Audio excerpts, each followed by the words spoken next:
It's Wicks in front by a length. Ben Battle's going with it. Wicks 3/4 Ben Battle. Wicks is staving off Ben Battle. Come on the hour. Come on the legend. Greatness. Wicks has done it. All right, mate. Time has come to dissect the Cox Plate runner by runner, sorting the pretenders from the contenders. We've done it for 2 races so far. The Everest, winner. Caulfield Cup, winner. So 2 from 2 so far when we're doing this year. We're looking to go 5 for 5. Hopefully we can find the winner here. What are your thoughts on the Cox Plate in general, the field that's been assembled? Yeah, welcome, mate. Obviously not our normal setup, guys. Couldn't get into the studio today. Just wanted to put that out. So we've got a bit of a different setup for those that are watching on the YouTube. But yeah, man, good field to line up. I really like it. Got a couple good chances, couple of good horses. But yeah, it's gonna be a cracking race. I'm looking forward to it. Yeah, it's the racing purists' best race in Australia. It's one of the racing purists' best Weight race for in age. the world. Best weight for age race in the world, they say. And for a reason. Like the way, if you're not aware, punters, the way the Cox Plate set up is a special committee at Moonee Valley specifically choose the field. They hand select the field to ensure the highest quality possible. So, you know, you've got your nominations like any race, but then, you know, instead of the camps going, nah, we're going to go there, we're going to scratch, or a ballot system where you've got to earn so much prize money or run to a specific rating, the committee go, no, you're too shit for this, get out. You're not racing this year. Actually, you know what? You horse from Europe, you are good enough. Come over. We're officially inviting you to run. We'd love for you to run. And they say, yeah, 100%, we're racing the Cox Plate. And then come barrier draw time, to add a little bit more spice to the mix, it's a random barrier draw in the sense that, you know, the horse comes out like any other barrier draw, but instead of drawing the horse, then their barrier, you draw the horse and the trainers and connections, they get to go and pick from the remaining barriers. Okay, so it's very interesting. It's a very tactical affair, the Cox Plate. Yeah, looking forward to it, mate. Yeah, big day on Saturday. We in our cricket, if anyone really cares, but yeah, we got 200, so we're gonna try and bowl them out early and get down to the pub and watch the Cox Plate. But yeah, a bit of controversy happening in our game back at there. But yeah, looking forward to the Cox Plate, mate. So I'm so keen. Are there any winners and losers that you thought from the barrier draw? Not in my opinion. I know you have else opinion. Yeah, I reckon. I'll get into it a bit in a while. I think for the main part, most of my contenders and pretenders stayed the same, but there is a bit of a halt. But yeah, we'll get into that in a little bit. Yeah, fair enough, mate. Well, before we get into the runner-by-runner breakdown, what we like to do for most of the big races, we go through the key facts, stats, trends that the punters need to know before making their tip. So, ladies and gentlemen, without further ado, here are the key facts and stats that you need to know before making your pick in the Cox Plate. So you got 53 of the past 83 winners have jumped from barriers 7 or lower. Yeah, 100%, mate. So as we discussed with the winners and losers, you know, we'll go through them in the runner-by-runner, but there's certainly some horses that would have preferred to be drawing softer because of that stat. Yeah, 100%.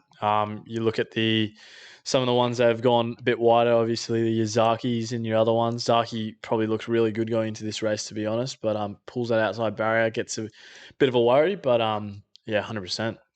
Yeah, on that, you've also got barriers 1 and 2 are the only barriers to not have produced a winner in over 20 years. Very barrier-centric stats this week, punters, and for good reason. At a track like Moonee Valley, barriers can be everything. Because it's such a tight-turning track, you need to be able to find the right part of the track, 100%. And then no horse has ever won from barrier 12, so that brings Zaki in again. But if any horse is going to break that curse, I think it will be Zaki, but I'll get into that when we talk about him a little bit later.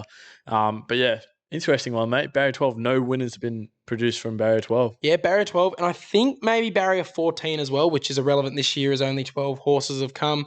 But yeah, in the 101, this is the 101st, the history of the Cox Plate, 12 yet to produce a winner. So Zaki has to defy quite a long history in winning this weekend. Favourites have a 41% win rate in the Cox Plate. So usually, on average, 30% to 33% is the national standard, Yep. but a 41% win rate for the favourites in the Cox Plate. Yeah, it's not too bad, mate. And you look at your favourite at the moment, Romantic Warrior, sitting at $4, and that's a good price to have, even if you want to take that favourite, and I can respect that. So if you want to look into that, punters, you can. We look at the 4-year-olds here. They've won 14 of the last 32 editions, which is the biggest trend out of all of them, I assume. Yeah, 4-year-olds are the most successful age group in the history of the Cox Plate. I believe they've won just under 30% or just over 30% of the entirety out of its history. 5-year-olds come next when it comes to the successful age groups. But yeah, 14 out of the last 32 editions. And I believe the only 4-year-old in the race this year is Victoria Road, that European raider, as we'll discuss later. Then we've also got, since 2009, all Cox Plate winners have finished in the top 3 in their previous start. So the last 13 years, all horses that have gone on to win the Cox Plate in their previous start, they finish in the placings. So keep that in mind when you've got some of these horses that didn't quite do that last start. Yeah. Okay, that is the stats over and done with. Now, mate, we'll take a quick look at the speed map here, and it's a bit of a tricky one to figure out because it's just another piece to the Cox Plate jigsaw puzzle. 100%. Who do you think pushes forward? Yeah, pushes forward's a real tough one. I think obviously Zaki from the barrier is going to have to get out Has there. to cross, has to work hard to cross. Has to work out. Obviously, you've got the short straight at Moonee Valley, and leaders really like the track. In saying that, obviously, Amelia's Jewel and Imperatriz, those 2 wins on Moya Stake Night, they did not lead, and they sit just behind at just about at the pace. So, not necessarily leaders win all the time, but you do see that trend that they need to be up there. Because it's such a short straight. So it's short straight. You miss an extra 200 from other tracks. So do you think Zaki gets the lead over Blood, since Blood is drawn softer? Do you think Blood will be okay to take the sit behind Zaki, or he'll run forward and try and get that lead and pressure him and make Zaki sit outside him? It's a tough one. I really haven't thought about it as much when I probably should have, to be honest. I think Zaki's going to use a lot of petrol, mate, to get to the outside. I think Alligator Blood will push Zaki Put the pressure on as much as it can, but it's not going to give it its all to take Zaki out of the game, because Zaki's going to use a lot of petrol to get to the front. And I think Alligator Blood, it's one of the top horses in the race, one of the top chances in my opinion. I don't think it'll be too worried about other things around them. I think they'll have a pretty solid plan going into it, and I don't think it'll burn too much just to keep Zaki out of it. Fair enough. And then the back markers, you've got the likes of Gold Trip, My Oberon, Duas and Militarized. They're all going to be the ones to probably launch late. But from their respective barriers, they've all drawn barriers that should actually let them sit a little closer than they usually do. Militarized especially, they picked that barrier for that reason. So they hope that he doesn't get all the way to the back, that he can sort of sit maybe top of the midfield, off the pace. Gold Trip, they can do whatever they want from that barrier. They can go back if they want or sit closer to them. Do you think we could see a swooping victory here? It's going to be hard, obviously, like we mentioned before, with the short straight. You're not going to see those horses like, I don't know, it's going to be hard. Gold Trip, obviously, it's really been kicking, I'd say, probably about the 400 metres. And how's it going to do that when it's bending? Going around the bend instead of being in the straight. Unless it really hits the inside and really gets a lucky gap, which it probably won't in a Cox Plate with so many competitive jockeys, so many competitive horses out there. It's a real tough point, and it's going to be a tough one. So it's got to be up at least around the pace, just behind for it to win. If it gets too far back, you can write it off. I don't think it's going to be coming from too far back. Fair enough, mate. Okay, we'll start to go through it now. Runner by runner, guys. We're going to go horse by horse. We're going to say if they're a pretender or if they're a contender. We're going to let you know if we think they can win and why, or if they can't win and why. And then at the end, of course, give our tips and our top 4 across the line. So we go Romantic Warrior, mate, the current field favourite, the number 1 horse with the saddle cloths. What are your thoughts? Straight away, well, I just want to do something a little bit differently today with our fields. I just want to name a couple of form points that we look at, and then we'll name our contenders and pretenders. So we've got Romantic Warrior, obviously the 1 start in Australia, 4th place in the Turnbull. So that's the form that you got to go off, obviously, for this race. Contender, in my opinion. Favorite for a reason, ran pretty well, and I was pretty happy with the way it looked first up, and it's just going to get stronger. J-Max real confident. Had no doubt not booking in on it. Yeah, definite contender in my opinion, and for good reason. Yeah, the Turnbull seems to be a very strong form line this year, of course. They produced second and third in the Caulfield Cup last week, of course. Longer race, different setup, but still strong form lines coming there. And the big thing with Romantic Warrior is everyone seemed to write him off immediately following that run.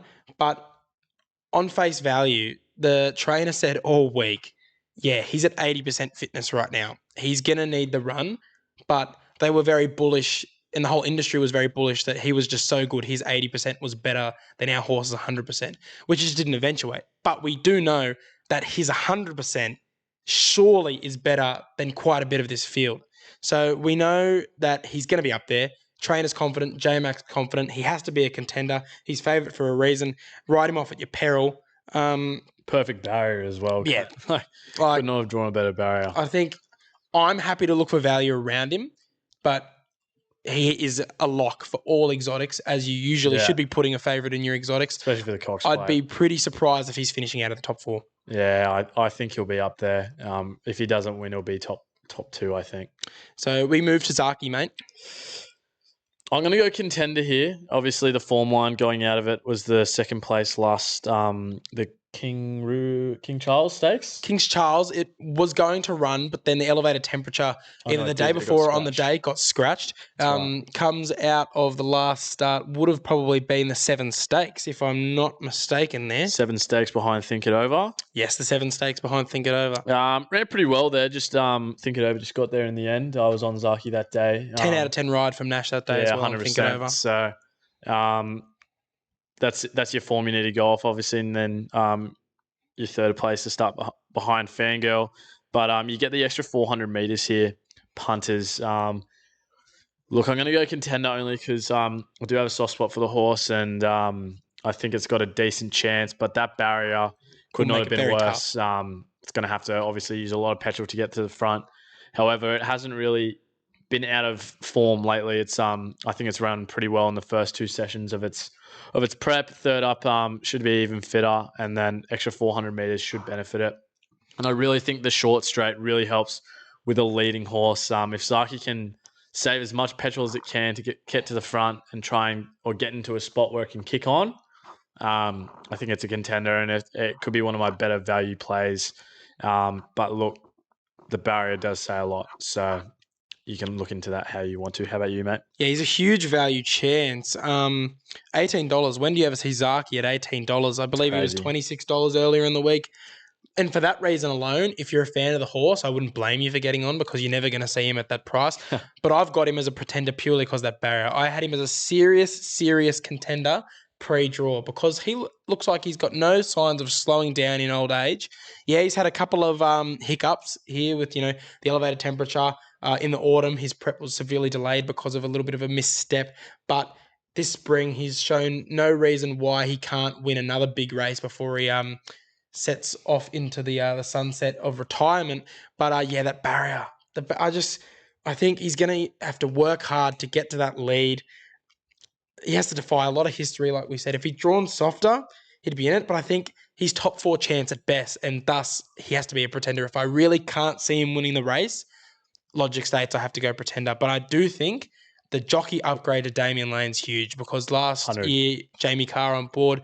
Jamie Carr out of form at the moment. Damien Lane, one of the best jockeys in the country and the world, in my opinion, goes on board. I feel like I said with Breakup last week, I wouldn't be surprised if it's pure Damien Lane peach that gets him up here. Yeah, 100%. So we move to horse number 3, mate, Mr. Brightside. Interesting one here. Yeah, definitely some good form to go off. 4 starts this prep. It's been the horse of the spring so far, obviously. Had won, I think, 5 straight, including an All-Star Mile, until he faltered and came second in that King's Charles win, absolutely smashed by Fangirl. Yeah, I'm going pretender, mate. Could be surprising to some, and I know there'll be a lot of comments in the TikToks, but look, extra 400 meters, it just doesn't have me confident enough to back it as a winner.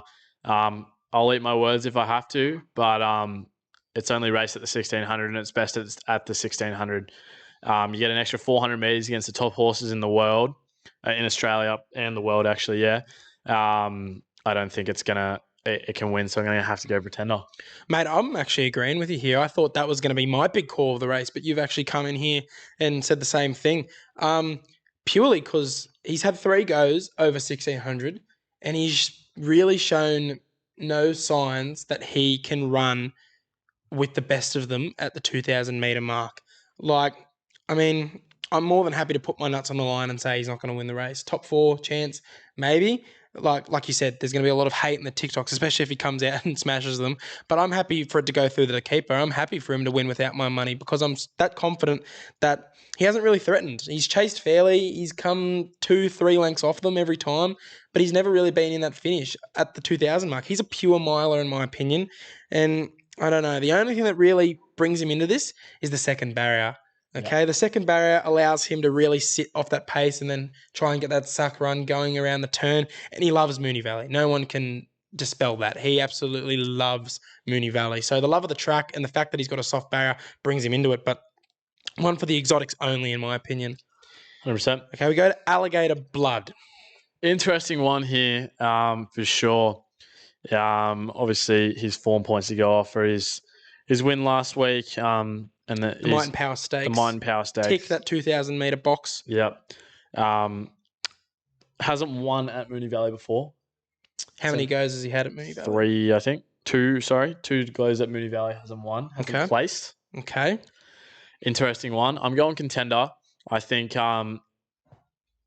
although he hasn't won at the distance, not at the distance, at the track, I think Moonee Valley is a race track that's really going to suit him. I think he's drawn perfectly, barrier 5. He's going to kick on the inside and then just sit on the fence up top at the pace, and should kick away and hopefully get the win, in my opinion.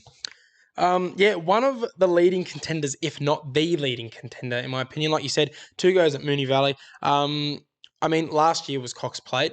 I can't quite remember where that other start came.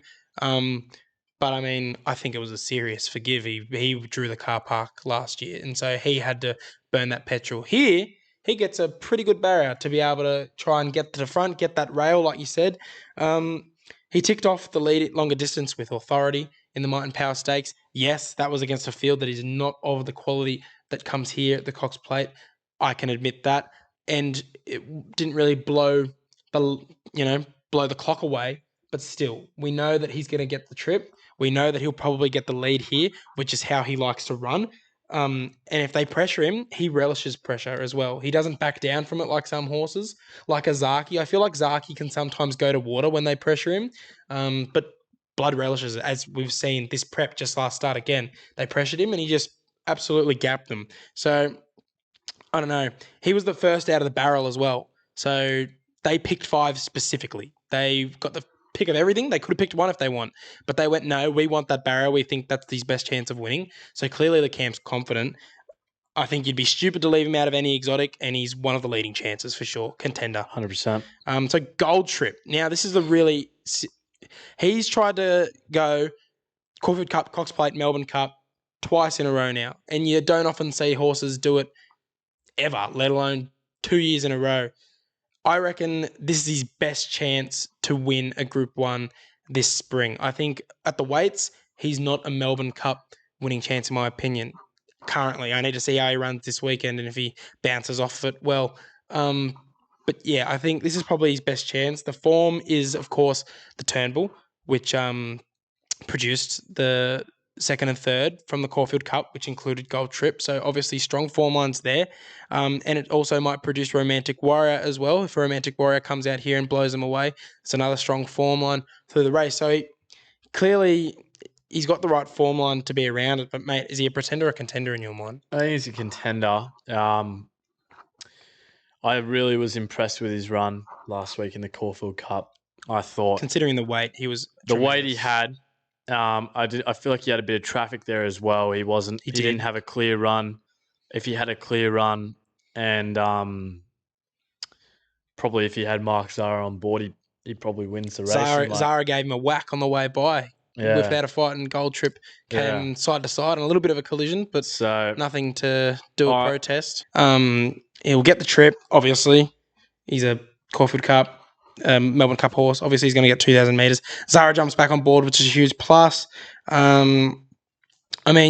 going the same, if not stronger than last year's 9th when he rattled off some really quick sectionals there. So I think he has the makings of a Cox Plate winner, top 4 all the way, contender. Yeah. We move to my Oberon, who comes out of that King's Charles Stakes. No. That all you want to say? No, pretender. Yeah, well, he's a pretender for me as well. Last year he came out and won on this day, and I was like, yeah, he's the next Zaki. He was very impressive, and he's dropped off a cliff a bit. The camp maintains that he's a bit of a wet tracker. Won't get that on the weekend. I think, I wouldn't be shocked if he runs well, but I don't think he's up to these unless the heavens opened up and it was saturated. Then we move to Pinstriped. No chance, pretender. Yeah, good Group 2 horse, maybe even a Group 1 horse one day, but not a Cox Plate winner, surely not. Good job in getting here, but please, oh please, do not be a speed bump for some better horses and take them out of the race. He's just not up to it. Pretender. The next horse in the field, mate, Fangirl. Comes out of absolutely giving them a shellacking in the King's Charles Stakes over 1,600 metres. Yeah, and of course steps to 2,000 metres. Yeah, I wasn't on it for the first time ever. 2,000 metres for the first time in its career. Hasn't ticked that box. Never once gone the distance. Last time it went this long was 1,850 metres in a Group 1. I believe it was the Vinery Stud that it won at Newcastle when Rose Hill got rained out. I don't know, interesting form lines to step up into a Cox Plate. What are your thoughts? Contender. I'll eat my word. I can't. I think it can win. There's a little smoky chance. I wouldn't be on it at the odds it's at, but I'm not going to eat my words with this horse if it does win when I do think it is a half chance. Like I said, I wouldn't be getting on it at the price, but I think it can win. Zach Purton's a plus. Last start was perfect, but yeah, it's a bit similar to Brightside. Extra 400. It's tough. Don't know if I can do the 2,000 metres. Yeah, contender. Boy, I would love to see her win. I've got a affection for it. I threatened to shave my head off if she didn't win a big race this spring, and she's gone and won 2. Imagine if she adds a 3rd and it's a Cox Plate here. Like you said, Purton, big plus. Barry's a little tricky. If he can keep her in touch with them, big chance coming around that bend. I don't know. I think she's as good a chance as any. She gives me massive, very elegant 2021 vibes. Swing wide on that turn. Storm home. Flash into the 3rd, maybe even a 2nd. Whether or not she gets up over the top of all of them remains to be seen late. But yeah, I think she's a must for exotics. She's definitely going to be going in mine. I think, like Waller's a genius. You know, he can produce something out of nothing. He said Very Elegant was headed to the Cox Plate, and that was its grand final. Then she came out and won the Melbourne Cup by like 6 lengths or something. So we know he's a bit of a trickster when it comes to grand finals. So who knows? She might come out and absolutely smash them, which would be nice to see. So yeah, contender. Duas. Pretender in my eyes. Don't think it can match with the rest. Good horse, just not in this field. Yeah, I'm back off the Duas train. I got on last start, thought it was going to be able to knock off the blood. Boy, was I wrong. Chased home solidly, got within 2 lengths in the end. But, she has to turn the tables on the blood. I don't know. I just think she's always going to be a decent horse that's won a couple of Group 1s in her career without being considered, a great horse. Like, I don't know. I'll probably eat my words now. She'll probably run a blinder of a race. But she's one of the very few I would genuinely be surprised if it won. So, pretender for me. But, in saying that, I'd be very happy to shake the man who was on it if it won and say, yeah, you're just better than me at reading form, clearly. But, yeah, I don't know, pretender. Now, Victoria Road. Here's the interesting one. Form lines are very, very hard to go off. I actually came across a tweet earlier. If I can find it, I can explain the form lines because I had to go deep looking because obviously European horses always hard to read here. If I can just find it, it goes through race by race, the form lines of when it won the Group 1 over in America, which internationals have done before. State of Rest did that before it came over and won in 2021. So clearly it reads well. Okay, here we go. So when it won the Group 1 Breeders' Cup, juvenile 2-year-old race over the mile, as 3-year-olds, the horses that it beats, here's how they went. The second horse went on to finish 5th in a Group 1 Belmont Derby. Third horse came first at a listed race. Fourth came first at a Group 3. Fifth came fourth in a Saratoga Derby, another one of their big races. Sixth came first in a listed race. Ninth came first in a Group 2. 11th came first in a Group 2. So the runners behind it have all gone on to somewhat decent things. Its very last run was behind Buckaroo, who came out and didn't do too much in the King's Charles Stakes, but closed off well enough to suggest that 2,000 metres would probably be there or thereabouts. So interesting form lines. It's hard to get around your head around it, but what are your thoughts? Pretender in my eyes. Just I haven't seen too much about the horse. Haven't done probably as much research as I have on the other ones that I've been watching for the last couple of years. So not enough for me to kill my own Australians. So fair enough. I'm going to go contender. Very rare does this stable send horses down under and then be bad, let alone send them to a Cox Plate and let them be bad. So, I mean, that's obviously a big plus sign there. Hasn't ticked the 2,000 metre box yet, but, I mean, that was in Europe when the competition for middle distance and stayers is much higher than it is in Australia.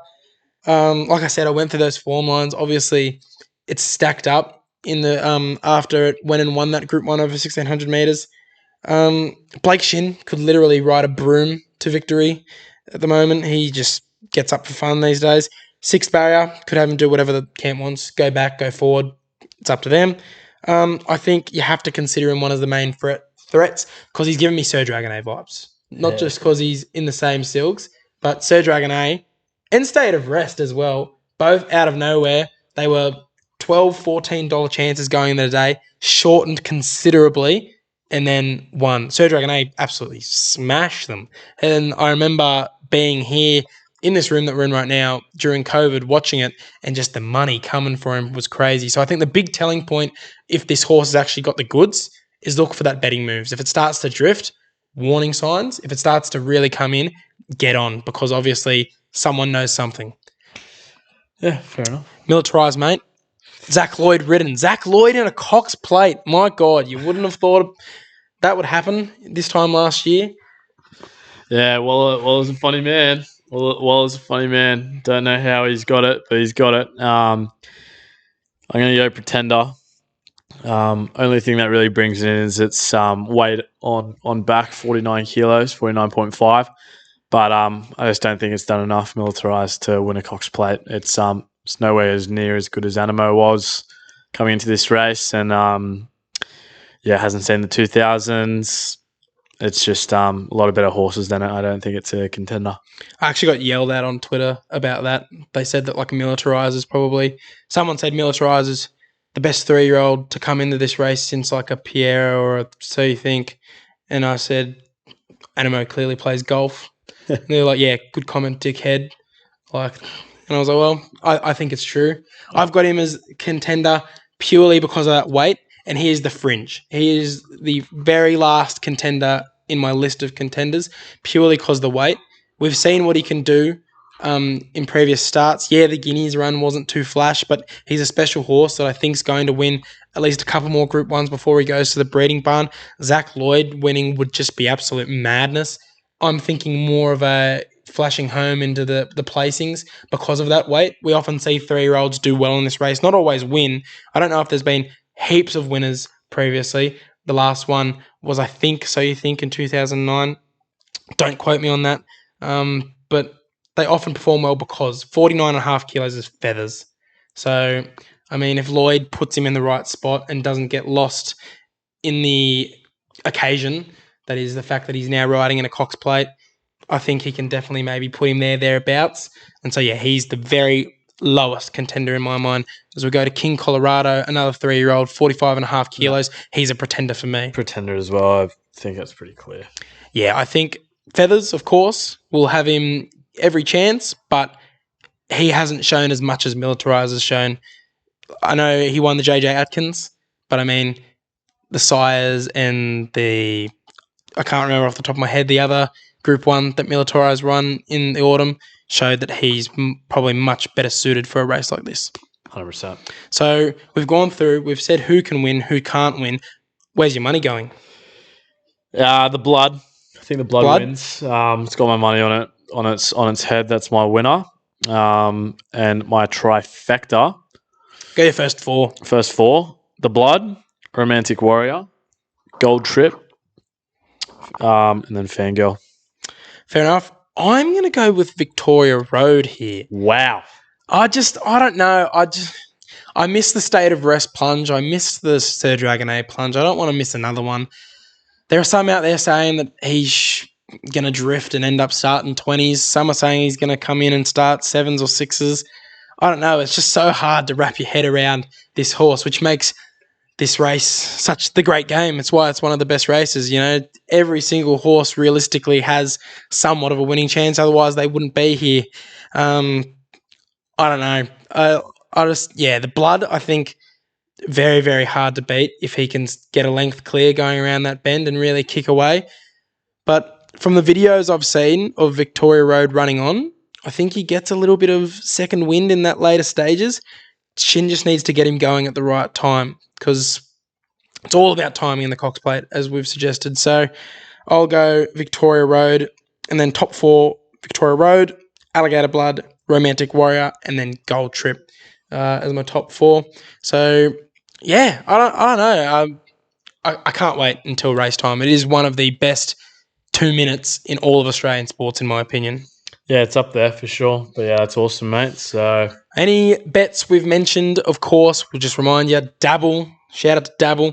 Aussie Bookie changing the game of gambling right now. You can just whack any of our bets on using the copy bet button straight into your slips. Put as much as you want on it. But if you are getting on our tips, make sure to do so responsibly. Think about what you could be buying instead and set a deposit limit. Alrighty guys, that concludes our Cox Plate runner-by-runner analysis. Hopefully we've snagged yet another winner for our loyal watchers and loyal listeners. If you want to hear all of our tips for this week's Randwick card, you can head to Spotify and Apple Podcasts now. Make sure if you do to hit the subscribe button and hit the 5-star rating. Also, a big shout out and thank you to our sponsors over at Stridyl. If you're looking at getting into horse racing ownership for a low price, you can check out Stridyl.com's marketplace right now that has some of the best available yearlings in the country on offer for some very affordable share prices. So head to the link in our show notes right now to check that out, and we will see you next week for our runner-by-runner analysis for the Golden Eagle.